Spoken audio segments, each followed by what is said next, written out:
everyone, welcome to BG Talk Show. I'm Denver Moyayan Baruso and my co-host, Oleg Wawi.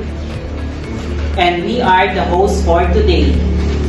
We are talking about the impact of subject schedule on grade 11 students in CCNHS, analyzing challenges during adjustment period, improve academic success.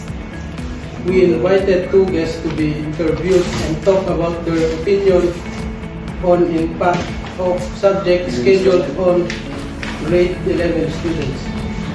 Let's welcome our guest, Mr. Lance Ganaban.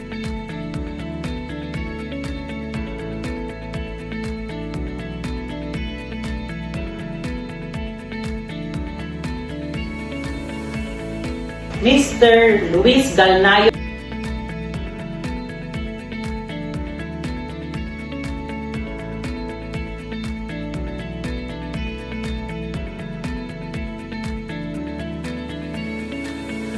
So, number 1, how do you describe your experiences with the current subject schedule at CCNHS?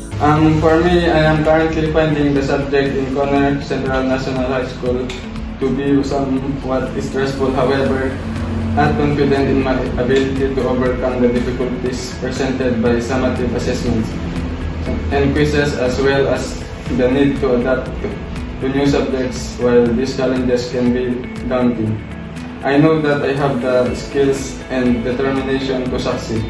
I believe that this experience will ultimately make me a stronger and more resilient learner, and I look forward to opportunities for growth that lies ahead. Thank you for that answer. So, number 2, sir, is what emotions do you associate with the adjustment period to the subject schedule at Conner Central National High School? Actually, I feel quiet, comfortable, and content with the adjustment for subject schedule at Conner Central National High School. I am quiet, pleased that each subject only take 1 hour, which makes me feel very optimistic and confident about my academic progress. So, number 3, in what ways do you feel the subject schedule impacts your daily routines and personal lives outside of school? Actually, the schedules of my subject do not affect my life outside the school. The only things that matter to me outside the school are the assignments and the outputs that I must submit on time. Number 4, how do you perceive the support and guidance provided by teachers and school staff during the adjustment period to the subject schedule? For me, during the adjustment period to the subject schedule, I am grateful for the guidance and support provided by the teachers and school staff. I appreciate that they take into consideration the opinion and the health of the student while providing their assistance. Okay, number 5, what specific strategies do you employ to manage your time effectively within the constraints of the subject schedule at Conner Central National High School?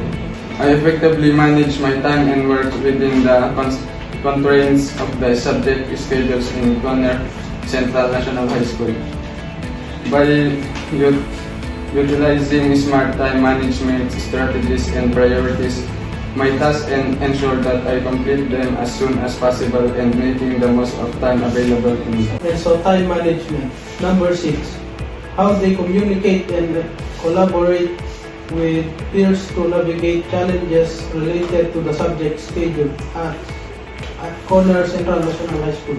At Conner National High School, I competently communicate and collaborate with my peers to the challenge related to subject schedules.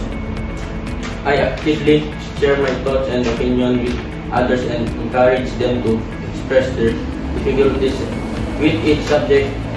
We engage in productive oral communication to find solutions that benefits everyone.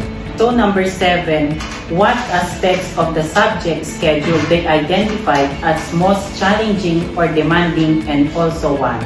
In my opinion, the most challenging and demanding aspects of grade 11 students in tackling general chemistry, the subject requires a great deal of focus and attention as one need to comprehend the lessons fully. Additionally, in the crucial to familiarize oneself with the subject matter.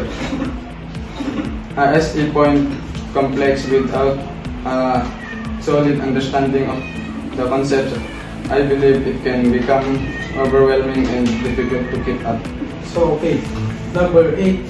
How do you prioritize your academic responsibilities within the framework of the subject schedule attending at Conner Central National High School? As a film student at CCNHS, I make it to prioritize my academic responsibilities within the doing so, I try to learn and understand the subject matter to the best of my ability and prioritize it effectively by using this.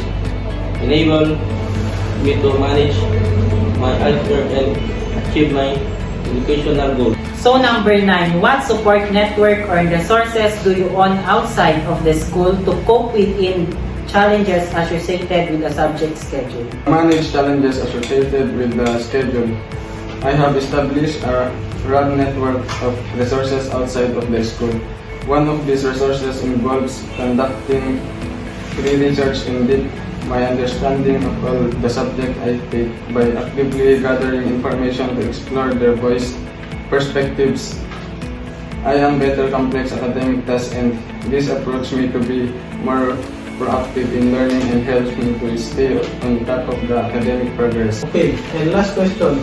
How do you envision an ideal subject schedule that will support your academic success and overall well-being at Conner Central National High School? I will recommend the balance of those that incorporate challenging course is spread with governmental cooperation. It should encompass the me, of course, of subject and the help to encourage well-rounded development to promote overall well-being, integrating regular physical activity into the schedule for more allocating time for study hours or resource hours will provide additional assistance opportunities for independent students. Thank you very much, sir.